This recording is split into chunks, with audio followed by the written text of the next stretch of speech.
बाप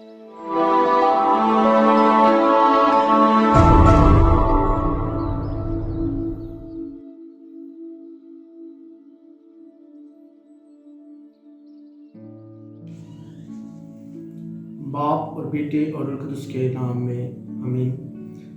मसीह खुदा में मेरे अजीज़ बहनों और भाई, आज हम पाक कैथोलिक कलीसिया के साथ मिलकर साल के दौरान में 31वें इतवार की लितूरिया में शामिल होते हैं। और आज खुदा का कलाम हमारे सामने नहायत ही अहम मौजू रखता है, और वो है रियाकारी का। अगर हम आज की तिलावतों पर गौर करें तो आम ख्याल ये किया जाएगा कि ये तिलावतें सिर्फ हमारे कहनों के लिए हैं, हमारा इनसे कोई ताल्लुक नहीं। यकीनन यीशु काहिनों को झिड़कता है, मगर ये झिड़कियाँ सिर्फ काहिनों के लिए नहीं हैं, बल्कि हम में से हर एक के लिए हैं। क्या आपने लफ्ज़ कलीसिया पर कभी गौर किया है? जब भी हम लफ्ज़ कलीसिया सुनते हैं तो हमारे जहनों में फौरी तौर पर वो लोग आ जाते हैं जो चर्च के साथ मुंसलिक होते हैं, यानी फादर, सिस्टर्स, ब्रदर्स या बिशप। लेकिन याद रखें कि कैथोलिक कलीसिया की तालीमात के मुताबिक वो तमाम जो बुलाए गए हैं वो सब के सब जो है वो कलीसिया का हिस्सा है। इसलिए ये झिड़कियाँ, ये नसीहत जो है वो हम सब के लिए होगी।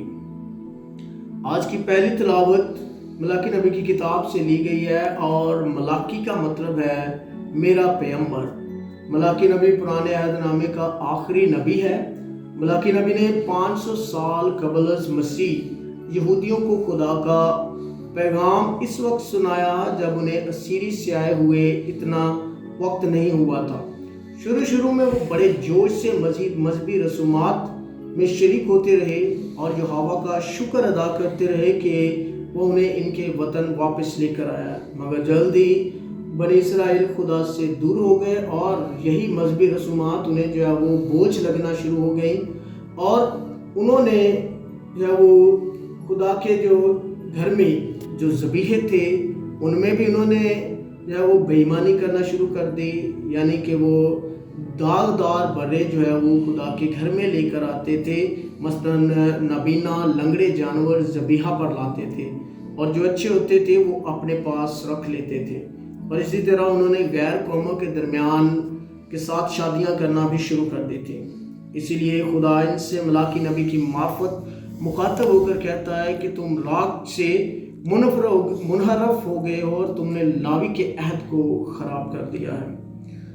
आज की इंजील मुक़द्दस में हम खुदा यीशु मसीह का सुनते हैं कि उनको मुफक्कियों फरीसियों के साथ हैं, और यीशु मसीह अपनी ज़मीनी ज़िंदगी में बहुत सारी बुराइयों के साथ सामना करते रहे। मगर क्या हम जानते हैं कि वो कौन सी अहम और सबसे बड़ी बुराई थी जिससे यीशु का सामना था? और वो है रियाकारी। वो बुराई कि जिसने यीशु को सख्त ज़ुबान इस्तेमाल करने पर मजबूर किया। आज के इंजील मुक़द्दस में खुदा यीशु मसीह लोगों को तालीम दे रहा है कि यीशु मसीह के ज़माने में काहिनों का इख्तियार और उनकी खिदमत बहुत महदूद हो गई थी। इनका काम सिर्फ हैकल में इबादत करना था, जबकि लोगों को शरीयत सिखाने और समझाने का काम फकीहों और फरीसियों के ज़िम्मे था, जो कि आमतुल मोमिनीन थे। और आज के इंजील मुक़द्दस में खुदा यीशु मसीह 4 वजूहात की बिना पर फरीसियों को तनकीद करता है।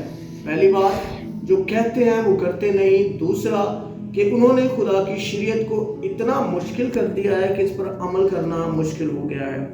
तीसरा, बेहद लालची हैं, बेवाओं के घरों को निगलते हैं और लंबी नमाजें पढ़ते हैं। चौथा, मगरूर हैं और हर वक्त अपनी इज्जत और वकार की कुछ फिक्र में रहते हैं। और याद रखें कि खुदा यीशु मसीह जो है वो फरीसियों की जो दिखावे की ज़िंदगी है उसके खिलाफ थे, क्योंकि उनकी ज़िंदगी जो है वो ज़्यादातर दिखावे की थी। आज की जो इंजील मुक़द्दस में हम सुनते हैं खुदा यीशु मसीह कह रहे हैं कि वो अपने फुंदे और तावीज़ बड़े बनाते हैं। लेकिन ये तावीज़ और फुंदे क्या थे?